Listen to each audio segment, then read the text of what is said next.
खाए आलू प्याज, ना खाए आइसक्रीम केक, तो खाए क्या हवा। तप में होते 6 विघे का त्याग, तो सोचिए बिना तप के कितने ऑप्शंस है हमारे पास।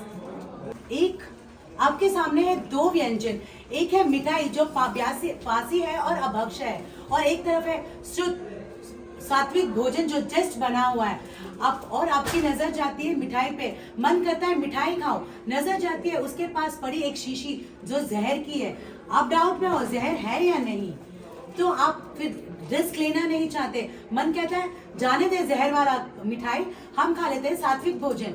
तो हमारे प्रभु ने, महावीर स्वामी ने बताया 22 अभक्ष पदार्थ जो नहीं सिर्फ आपके शरीर को पर आपके मन और आत्मा का भी करते हैं घात। जानते हैं कुछ चीजें इनके साथ। मैं हूँ तन का घातक। जैसे चॉकलेट सैंडविच हर कोई खाते हैं। मैं एग्जांपल लूंगी डेयरी मिल्क का। क्या आपको पता है डेयरी मिल्क में कॉकरोचेस होते हैं। पहले 2% तक की छूट दी गई थी, लेकिन अभी उसे 4% तक की छूट दी गई है। तो जरा सोचिए वो हमारे शरीर के लिए कितनी हानिकारक हो सकती है। जैसे मैगी है, पिज्जा है, बर्गर है, जो खाने में बड़े स्वादिष्ट है, लेकिन हमारे शरीर के लिए कितने हानिकारक हो सकते हैं। और जो प्रोडक्ट्स हम बाहर बाई करने जाते हैं, ग्रीन डॉट्स के प्रोडक्ट होते हैं, हम मान लेते हैं प्योर वेज है, लेकिन उसके पीछे दिए गए ई कोड्स को देखिए। जो ग्रीन डॉट वाले प्रोडक्ट्स होते हैं उसमें भी कहीं ऐसे प्रोडक्ट्स है जो नॉन वेजिटेरियन है। मैं हूँ मन का घातक। जैसे खाओ अन्न वैसे होगा मन। और हर खाने के पदार्थ का काल होता है। जिन खाने के पदार्थों में पानी का अंश रहता है उसे हम बासी कहते हैं, जैसे बासी रोटी, बासी मिठाई।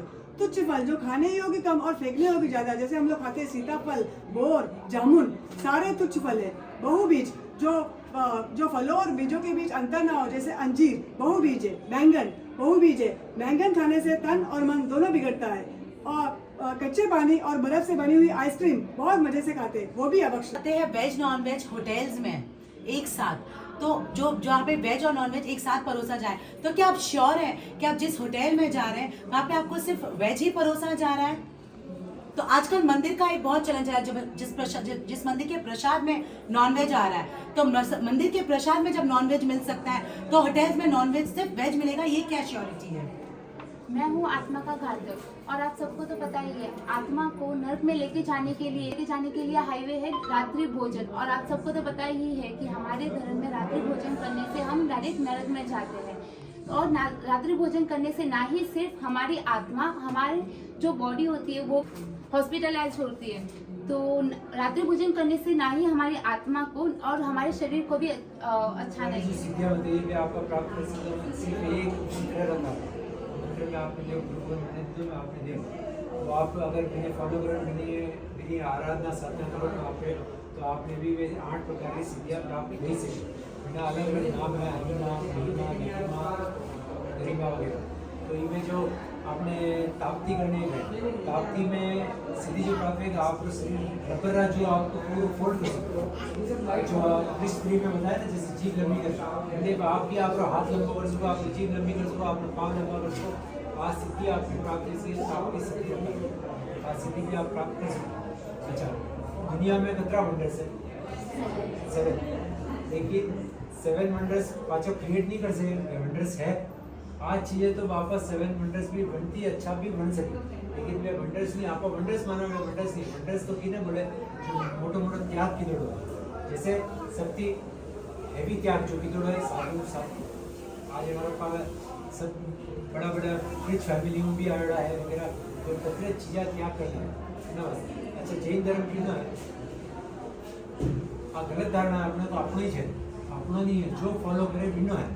एड़ा एक इंसिडेंट है निपाणी जो है कर्नाटक और महाराष्ट्र बॉर्डर में, वहाँ निपाणी गांव में गुरु पादप्पा करने एक लिंगायत परिवार का एक युवा था। वे सिर्फ एक प्रभावना लेबर वास्ते उपाश्रम में किया, उन्हें बाद रिपीट किया, सेकेंड टाइम भी गया, दे दी, थर्ड टाइम गया, दीदी बटे थोड़ी सी रोक लगी थी कि भाई ये क्या है बार, तो प्रेम सुरेश जी दादा वे बनाने क्यों भाई आप ऐसा रोको मत, इनको प्रभावना देगी भी क्यों आप प्रभावना दे भेजो, आप कहने कोई अनादर मत करो, बस वो अनादर मत करो ना। अच्छो आप प्रभावना दे भेजो, रेस्पेक्ट कर सकते अतरो सो कहना पियो वे घना लागो भाई ये साधु को कुछ दम है, एक साधु की बात होने अगर रेस्पेक्ट कर कुछ दम है, फिर बाद में बड़ा सब लोग मिलिया मिलने धीरे धीरे अटैचमेंट बढ़ियो जिन शासन का प्रति अपना अहोभाव जागियो जब एडी कंडीशन है एक दिन कि वे दीक्षा लीधर बाद में अलग अलग पद जो है अपने प्रन्यास वगैरह बेसन लीधा ये बिना बाद में लास्ट में आचार्य भवन कि हमारी महिमा गुणगान करो जितना कम वे आचार्य भवन जो है रत्न सुंदर सूरी मार साहब मालूम पूरी दुनिया ने मालूम रत्न सुंदर सूरी जी मार साहब का फॉलोअर्स पूरा वर्ल्ड में है अमेरिका लंदन जापान जगह आप जाओगे फॉलोअर्स है ये जैन है तो भी है अजैन है तो भी है काफ़ी अजैन भी सुन मनारा कतरे फॉलोअर्स मुसलमान है घटे गुजरात में गुजरात अच्छा हेमचंद्र आपने चंद्रशेखर मार साहब जिन शासन का शेर बनारा पीछे खतरा युवान पागल था मालूम है हमारे व्याख्यान सुनने वास्ते पागल था ऊपर ऊपर पड़ा पड़ी पड़ती थी वीर सैनिक बना बड़ा पे अच्छा हेमरत्न मारा साहब ये तीन ही लगभग साथे साथे ही जोड़ा चंद्रशेखर मारा साहब आचार्यपति नहीं लीधी बाकी ये दो ही आचार्यपति एड़ा आचार्य भगवान ने प्रवचन प्रभाव बनावा और श्री अगर की जाए मीन तो है वे ये आचार्य भगत जो गुरु पादक का नाम लिंगायत था बराबर है आचार्य भगत और कोई नहीं है कि आपने कुछ पाद गुणानंद सूर्य जी मारा साहब लिंगायत परिवार से निकलिया એના બાદ અત્ર જબરદસ્ત પ્રભાવ બન્યા અને કઈ ઉપમા મિલોડિયા પદવી વગેરે આપવા જો બड़ा ઉપમા મિલોડિયા ને એના કારણ भी अलग है क्यों आप सब पाठशाला वगैरह जोड़ो कितनी गाथा याद कर दीजिए दो कितनी कैपेसिटी अपने आटे है जैसे रिया बेन 8-10 करे एक बार आप पाठशाला 8-10 गाथा करने जा 10 मैक्सिमम जो 10 लेकिन एक पूज्य बात गुरु गोविंद एड़ा कि डेली 300 नवी गाता डेली नवी गाता 300 डेली करता एड़ा जिना वास्ते आना ने पदवी दे मिली मालूम है ये स्वाध्याय तीर्थ प्रणाम पुण्यशाली, क्या आपकी आत्मा परमात्मा बनना चाहती है? तो चलिए हम आपको लेके चलते हैं 14 गुण स्थान। ये 14 गुण स्थान आप अपनी आत्मा से आपकी आत्मा को आप पवित्र बनाएं और मोक्ष सुख को प्राप्त करें। ये 14 गुण स्थान आत्मा का विकास क्रम है। आत्मा का मुख्य गुण है ज्ञान। तो चलिए जानते हैं पहला गुण स्थान जो है मिथ्यात्व गुण, जो जैसा को वैसा नहीं समझना, मतलब सही को गलत समझना, गलत को सही समझना। आगे हम आते हैं तीसरे गुण स्थान पे, जो कि है मिश्र गुण स्थान। मिश्र गुण स्थान हमारी संगत के बारे में हमें सिखाता है। अगर हम अच्छी संगत करते हैं तो हम अच्छे काम करते हैं, और अगर हम बुरी संगत करते हैं तो हम बुरे काम करते हैं। तो हमें हमेशा अच्छी संगत करके आगे की ओर बढ़ते रहना चाहिए। चौथा गुण स्थान है अविरत सम्यक दृष्टि गुण स्थान। यहाँ पर जीव देव गुरु धर्म पर श्रद्धा रखता है, पर कभी कुसंगति में आकर गलत कार्य करे तो वह सीधा नीचे दूसरे गुण स्थान पर आ जाता है। दूसरे गुण स्थान का नाम है शास्वादन गुण स्थान, यानी सम्यक्त्व का स्वाद। तो इस गुण स्थान में सम्यक्त्व, जब तक सम्यक्त्व का स्वाद रहता है इस गुण स्थान में रहता है। जब सम्यक्त्व का स्वाद खत्म होता है तब मिथ्यात्व गुण स्थान में आता है। जब मिथ्यात्व गुण स्थान में आता है तो कल्याण मित्र की और गुरु भगवंतों की संगति से उसे ये बोध होता है, और वो जीव सोचता है हे मैंने ये क्या किया, अपनी देव गुरु और धर्म के प्रति श्रद्धा नहीं रखी, और यही सब ये करके अविरति सम्यक दृष्टि गुण स्थान तक जाता है। पांचवा है देश विरति गुणस्थान। यह गुणस्थान देव गुरु धर्म पर श्रद्धा रखता है और वह सामायिक प्रतिपन्न पोषण आदि कार्य करने लगता है, और उनके भाव जैसे अच्छे बनते जाते हैं तो वह आगे प्रमादी साधु गुणस्थान में जाता है। प्रमादी साधु गुणस्थान में जीव संयम को धारण करता है और पंचमहावर्ती धारण करता है, और देव गुरु की आज्ञा का पालन करता है, और तीर्थंकर परमात्मा की आज्ञा का ग्रहण करता है। फिर जीव साधु आते हैं साफे गुण स्थान। यह है अप्रमादी गुण स्थान। यहाँ पे वो दृढ़ संकल्प करते हैं कि उन्हें गलती से भी कोई गलती ना हो। वैसे तो यहाँ पे हमें दो श्रेणी मिलती है, इनको दो रास्ते मिलते हैं, एक है शपक श्रेणी और दूसरी है उपशम श्रेणी। उपशम श्रेणी वाले जीव कर्मों को दबा के आगे बढ़ते हैं, और शपक श्रेणी वाले जीव कर्मों को क्षय करके आगे बढ़ते हैं। जो जीव उपशम श्रेणी का रास्ता चुनता है वो 8वें से 9वें, 9वें से 10वें और 10वें से 11वें गुण स्थान तक जाता है, और यहाँ पे आके रुक जाता है क्योंकि उन्होंने अपने कर्मों को दबाया है। इसके लिए वो वापस उनका उदय में आएंगे तब वो वापस नीचे जाएंगे मिथ्यात्व गुणस्थान में। और यही अगर वो शपक श्रेणी वाला रास्ता चुनते हैं तो वो कर्मों को क्षय कर रहे हैं, जिसमें से वो 8वें से 9वें, 9वें से 10वें, 10वें से 12वें, 12वें से 13वें गुणस्थान पर पहुंचते हैं। यहाँ पे जाके इनकी आत्मा स्थिर हो जाती है और केवली बन जाती है। यहाँ पे वो संपूर्ण विश्व को देखने लगता है, स्वद्रव्य जीवों को भी देख सकता है।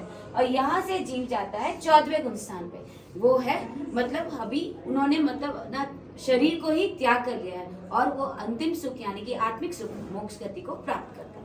धन्यवाद। और ये थी हमारी 14 गुणस्थान की वर्धमान श्रावणवासी संघ की तरफ से हमारी प्रस्तुति। जय जय।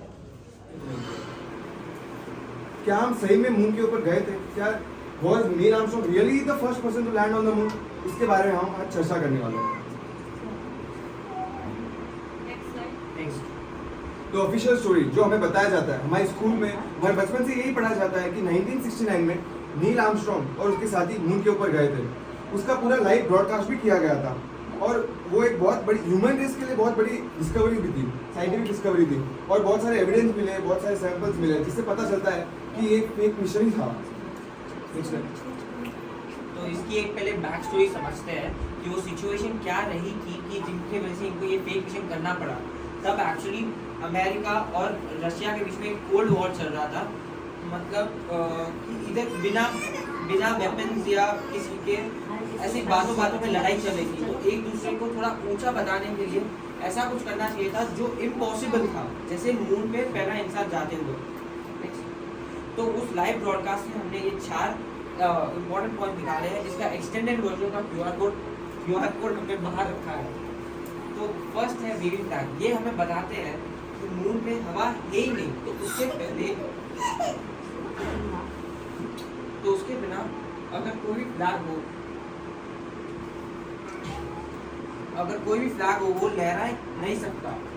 दूसरे उधर आप पिक्चर देख सकते हो कि वो लहरा रहा है और अनएडिटेड फोटो है। दूसरा पॉइंट शैडो। अगर एक मून है उसके ऊपर से सूरज की कृपा आ रही है तो सबकी जो भी शैडो होगी वो एक ही डायरेक्शन में होनी चाहिए, ना कि बल्कि डिफरेंट डायरेक्शन में।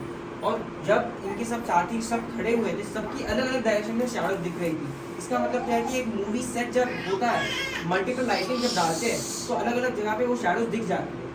क्रेटर इतना बड़ा रॉकेट जब बूस्टर ऐड होता है वो जब उड़ता है तो एक गड्ढा नहीं तो एक कोई दाग जरूर छोड़ के जाता है, पर उस वीडियो में हमें ये भी नहीं मिला। Missing star. आज भी रात को अगर हम देखें बहुत सारे सितारे हमें दिख जाएंगे इतनी लाइट होने के बावजूद, पर इनके वीडियो में जहाँ पे मून पे घोर अंधेरा है वहाँ पे हमें एक सितारा नहीं दिखा। नेक्स्ट ये है बिल केसिंग। ये उस टीम के हिस्सेदार थे और उस साइंटिस्ट जो ये रॉकेट बना रहे थे। इस मिशन के 10 साल बाद वो आके हमें ये बताते कि जो कुछ भी ये हुआ है ये सब कुछ फेक था। इसके बारे में इन्होंने एक बुक लिखी है, we never went to the moon, और ये बताया है कि ये सब अमेरिका अपने इकोनॉमिकल पावर को बढ़ाने के लिए और जो आज हम बताते उन्हें सुपर पावर बढ़ाने के लिए की गई थी।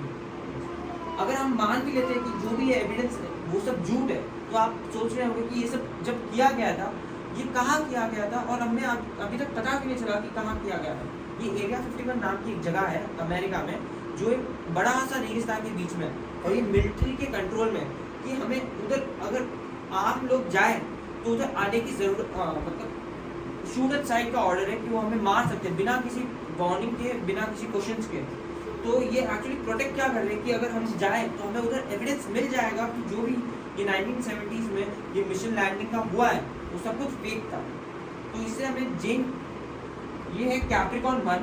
कैप्रिकॉर्न 1 एक मूवी थी जब अपोलो 11 हुआ था उसके 5 से 6 साल बाद इन्होंने कैप्रिकॉर्न 1 करके एक मूवी बनाई थी जिसपे इन लोगों ने पूरा डिपिक्ट किया है कि अमेरिका ने इन सब चीज़ों को ऐसे फेक कैसे किया है। मूवी के माध्यम से कैप्रिकॉर्न 1 में बताया गया। तो हम कंक्लूजन के अंदर इतना ही बोलना चाहते हैं कि हम मून पर गए या नहीं गए आज तक एक कॉन्ट्रोवर्शियल टॉपिक है। हमने 4-5 प्रूफ्स निकाले और इसके ऊपर बहुत डिबेट्स आज दिन तक चल रहे हैं और ये हमने साइंटिफिकली आपको दिखाया, लेकिन हम जैनिज्म के हिसाब से आपको ये बताना चाहते हैं कि मेरे परमात्मा ने आदिनाथ भगवान से लेकर महावीर स्वामी भगवान तक सबने एक ही बात बहुत प्रिसाइसली बोली कि जो सूरज है और जो चंद्र है वो दोनों देव के विमान है, पर हम जैसे मनुष्य तो जा ही नहीं सकते, कोई भी ऑब्जेक्ट जा ही नहीं सकता।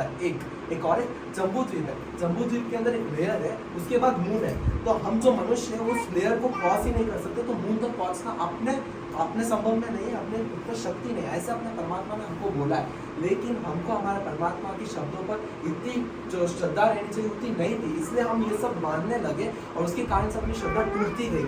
एक ऐसा ही नहीं, हजारों टॉपिक है जिसके ऊपर अपनी परमात्मा की वाणी के ऊपर अगर श्रद्धा रहती है तो अपनी जो भाव भ्रमण है या अपना जो मोक्ष का द्वार है वो राइट तरीके में बन जाता है। इसलिए आप सबसे एक ही निवेदन है कि परमात्मा की वाणी पर इतनी श्रद्धा होनी चाहिए कि ऐसे हजारों 100 थिंग्स निकले के बाद जो हमको शायद ऐसे लगे कि नहीं ऐसा नहीं है, लेकिन अपनी श्रद्धा इतनी अटूट और इतनी स्ट्रांग होनी चाहिए कि हमारे परमात्मा ने बोला तो राइट है 100% राइट है। अभी हमने जो बोला है उसके ऊपर छोटा सा 1.25 या 2 मिनट्स का वीडियो है, उसका पूरा डिपिक्ट दिखा है।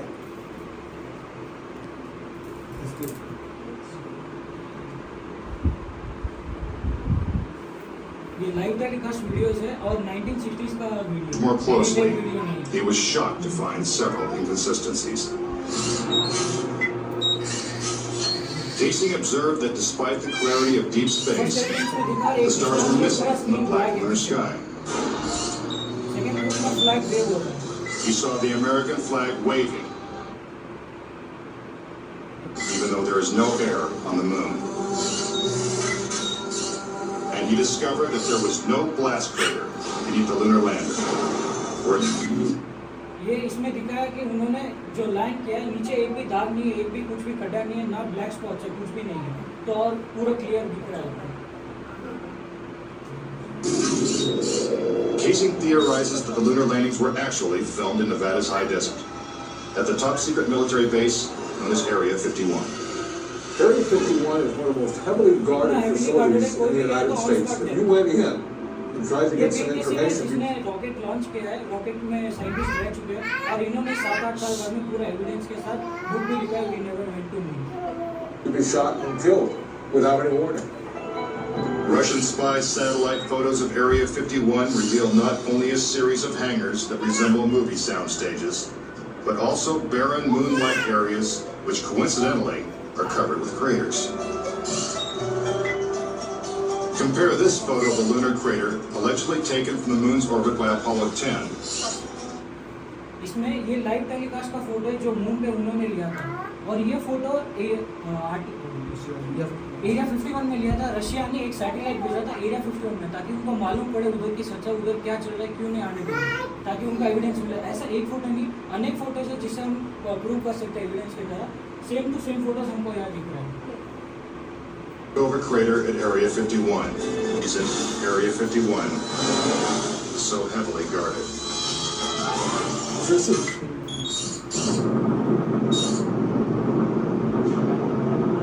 The noise level of a rocket engine is up into the. इसमें बिल के सिंह बोलना चाह रहे हैं, उन्होंने रॉकेट बनाया तो उनको मालूम है रॉकेट कैसा फंक्शन है, तो बोल रहे इंजन की इतनी आवाज़ है तो अंदर जो एस्ट्रोनॉटर बैठा है उसकी आवाज़ आ ही नहीं सकती, और तभी इतनी टेक्नोलॉजी भी नहीं थी हमारे पास कि आवाज़ आ सके। अभी तो टेक्नोलॉजी हमारे पास, नॉइस कैंसलेशन भी है, तो उस टाइम पे टेक्नोलॉजी नहीं थी। तो इसमें वीडियो में लाइव दिख रहा है एस्ट्रोनॉटर की आवाज़ क्लियर आ रही है और बैकग्राउंड में इंजन की आवाज़ आ ही नहीं रही। Decibel range. In other words, enormously loud. How would it be possible to hear astronauts' voices against the background of a running rocket engine? तो हमारा इतना ही कहना है लास्ट के अंदर कि परमात्मा ने हजारों चीजें बोली है, हम एक हजार चीज को बैठ के प्रूव नहीं कर सकते, अपने पास इतना ज्ञान भी नहीं है, अपने पास इतना टाइम नहीं है, अपना आयुष्य खत्म हो सकता है कभी भी।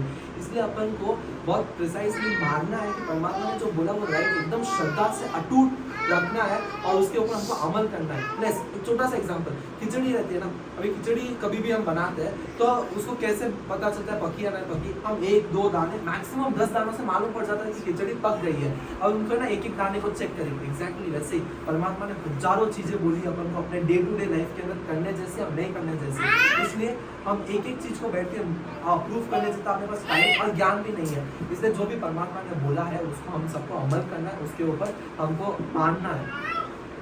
तो हम आप सबसे एक ही निवेदन करना चाहते हैं, एक ही आप संकल्प कराना चाहते हैं कि परमात्मा की वाणी के ऊपर हमको इतना श्रद्धा होना चाहिए, इतना अटूट विश्वास होना चाहिए कि जो भी कोई भी आके हमको कुछ भी बोले तो हमको ऐसे नहीं होना चाहिए कि नहीं मेरे परमात्मा ने बोले तो वो रॉन्ग है, ऐसे नहीं होना चाहिए अपने अंदर। तभी अपना रास्ता टुवर्ड्स मोक्ष राइट बनेगा और तभी अपना भवभ्रमण बंधेगा और तभी हम जाके मोक्ष के द्वार तक पहुंच सकेंगे। तो आप सब ये संकल्प करना चाहते हैं कि हम परमात्मा की वाणी के ऊपर अमल रहेंगे? हाँ। और आप सब ये संकल्प आज इधर से करके जा रहे हैं? हाँ। आप सबसे बहुत बहुत धन्यवाद।